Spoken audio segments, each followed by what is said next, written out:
Sabang Beach. Dire-diretso. Thank you. Dito na nga ako lumiko kanina eh.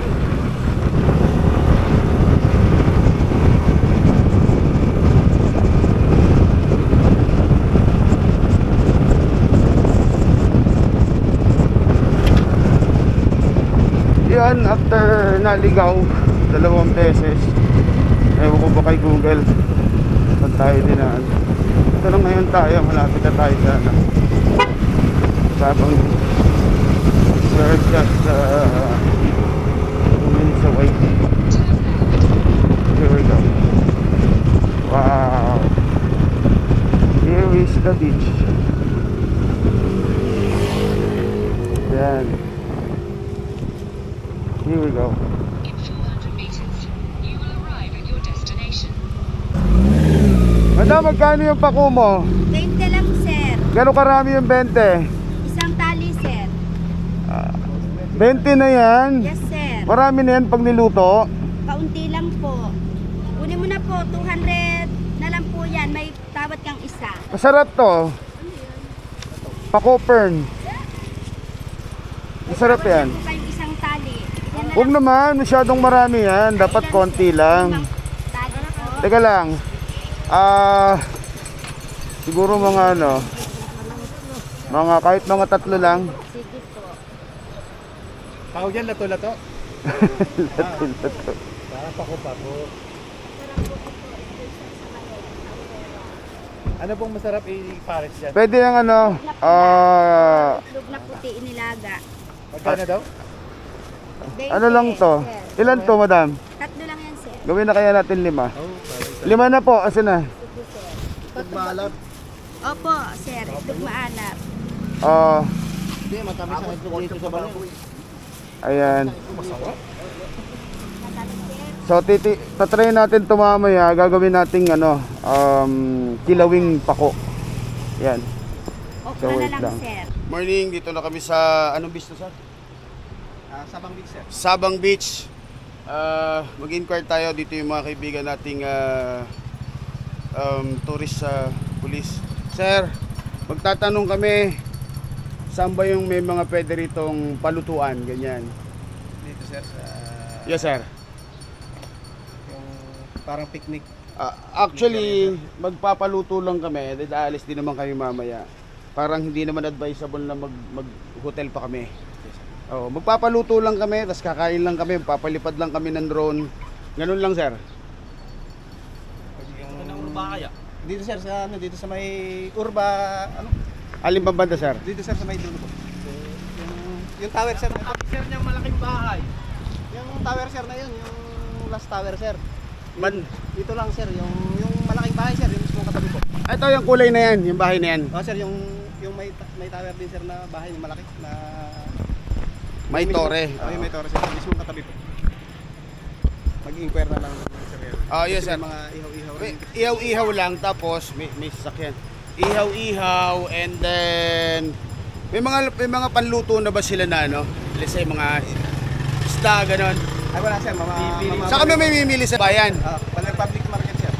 Hala, so babalik ulit kami ron. Yes, sir. Actually, naligaw kami.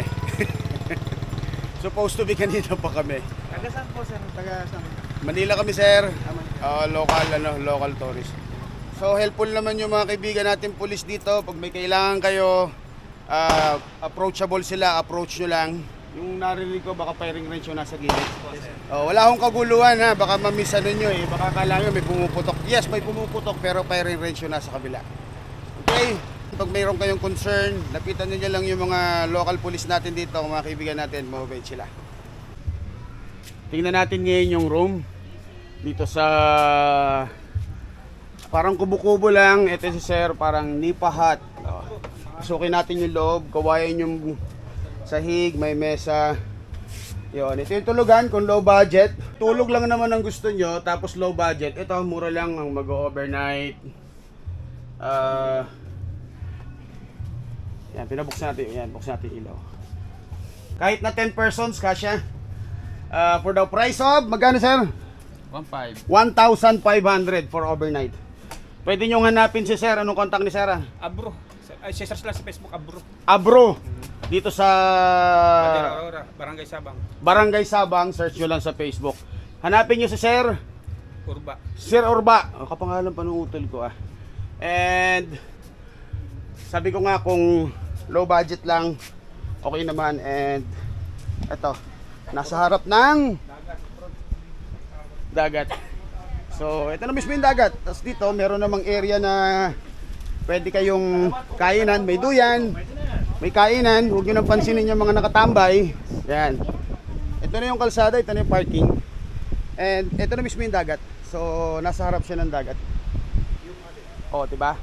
Saan ka pa? Kung gusto mo naman ng medyo mas mahal, sa banda ron, merong mga places na mas mahal ang rent. Mas comfortable ka. So, depende sa inyo. Ito yung name. Abro Beachfront Resort. Okay? So, ano pa hinihintay nyo? Kung gusto nyo ng affordable, ito yung front niya. Nakita nyo. Abro. Usapin natin yung mayari. Sir, dito sa Abro, yan sa Abro. Ayan si Sir Orba. Oh. Bidaliktad pa rin ngayon ko lang na ano, yung palang Abro is Orba. Oh, so ito sila yung may-ari and then si Ma'am nandoon, siya lang siya sa camera ay niyo magpa-interview. And we recommend yung place. Especially sa mga riders, sa low budget. Meron din sila mga siniserve na pagkain. Tama ba, sir? Ayan ba yung mga siniserve yung pagkain? Yan po ang menu namin. Oh, ito yung mga menu nila. Yan. Oh, chicken buffalo. Oh. Okay. Yan, buffalo neck, fried chicken. At sa baba meron pa. Oh, yung mga may hilig dyan. Meron silang minibar. Gusto nyo uminom. Yan. And meron TV. Yung nasa likod ng kortina na yung TV yun. Kung gusto mag-video, okay. Okay naman. Mahangin. And syempre, yung pinaka view mo, dagat.